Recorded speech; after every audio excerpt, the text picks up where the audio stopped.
La colonia di Luni fu fondata dai Romani nel 177 a.C. per stabilirvi un posto avanzato contro i Liguri Apuani, ai quali avevano faticosamente strappato quel territorio. Il nome della città deriverebbe da una dea primitiva italica o dalla forma a falce del porto cittadino.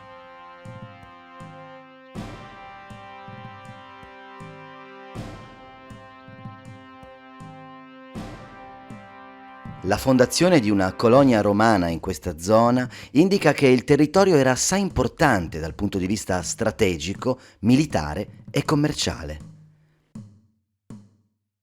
La corta politica romana prevedeva che il trasferimento di intere famiglie dovesse avvenire proprio in tali zone, per lo più veterani di guerra, ai quali venivano concessi appezzamenti di terreno con diritto ereditario, e così avvenne proprio per Luni.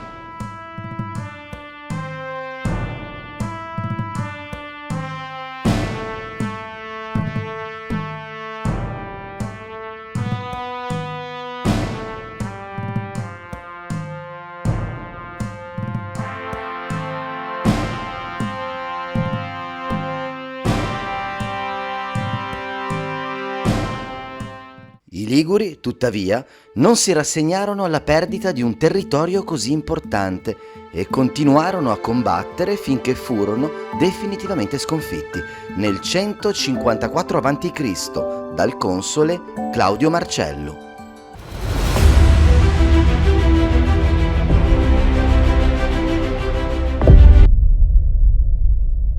Con il consolidamento del dominio romano, la colonia iniziò la propria ascesa economica. La città ebbe infatti un'industria di scultori del marmo, forse una fonderia di bronzi e una fabbrica di oggetti in vetro. I cibes lunensi erano anche abili commercianti e seppero trarre vantaggi dalle materie prime della zona. Esportavano legname delle foreste appenniniche, i celebri formaggi della zona, cari a Marziale e a Plinio, i vini locali, ma soprattutto il richiestissimo marmo bianco.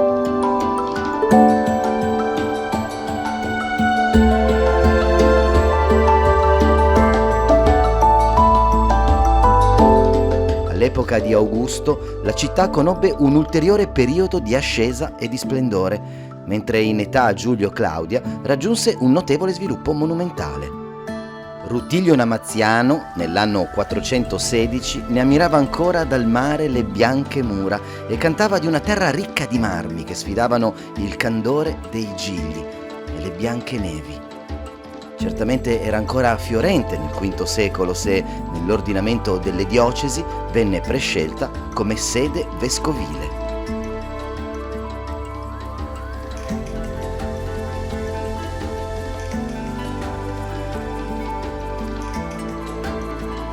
Nel 642 la città fu occupata militarmente dai Longobardi guidati da Rotari, devastata e ridotta a semplice villaggio e le sue famiglie di un tempo avviate ad un rapido declino.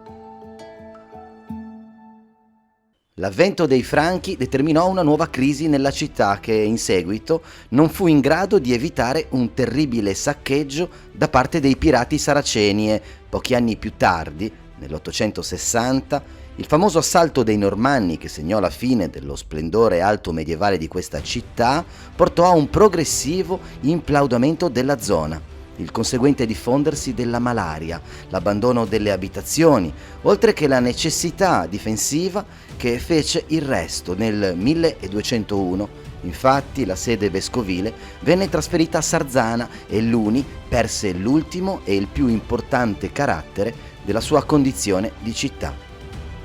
Della colonia romana rimasero soltanto rovine, destinate a scomparire per la violenza della natura e degli uomini. Ma le leggende legate alla loro storia, il fascino di ciò che resta della grandezza del passato, la bellezza del paesaggio circostante e il mistero che ancora circonda la fine della città, fanno della visita a Luni antica un'esperienza indimenticabile.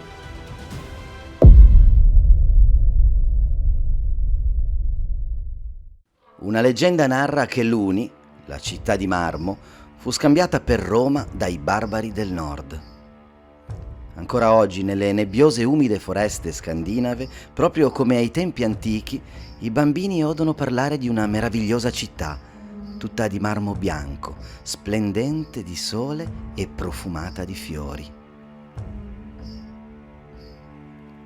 Ciò che viene narrato ai bimbi d'oggi è la stessa storia che veniva raccontata moltissimi anni fa agli uomini selvaggi del Grande Nord, in cerca di nuove terre da razziare e tesori da conquistare. La storia narra di un paese illuminato dal sole, dove la città era di marmo e le campagne colme di fiori, dove la primavera era eterna, ma soprattutto dove qualcosa di unico colpiva la loro fantasia: Roma.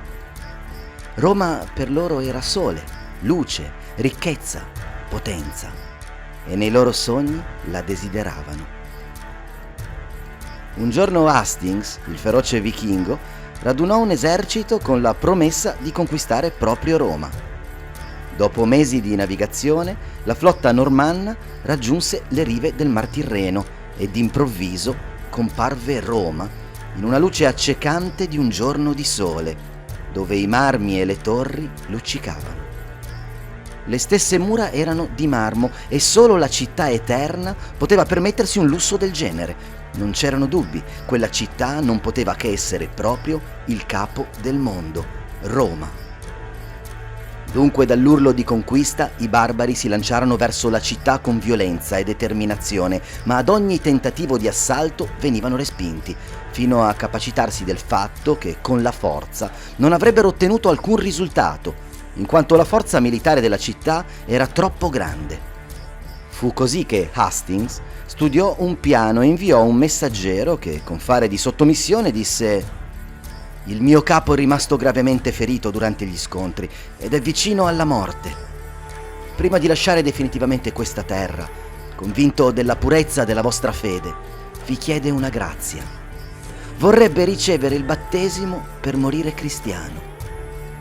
Vi prego di permetterci di trasportarlo all'interno delle mura della città fino alla cattedrale». I cittadini non se la sentirono di respingere tale preghiera, convinti anche di avere ormai respinto gli attacchi, così accettarono.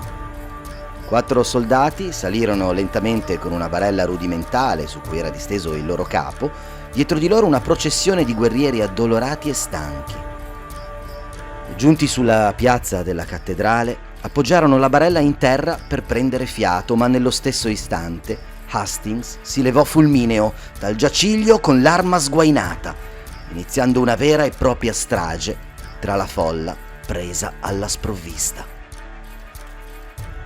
La sorpresa ingannò tutto e tutti, così che la città fu saccheggiata e distrutta fino a portar via ogni cosa, persino alcuni pezzi di marmo.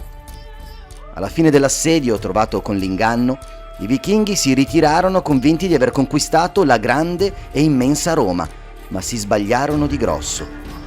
Luni era una città di marmo bianco, capolavoro dell'antica architettura romana, grande, ricca, splendida e profumata, ma non era Roma.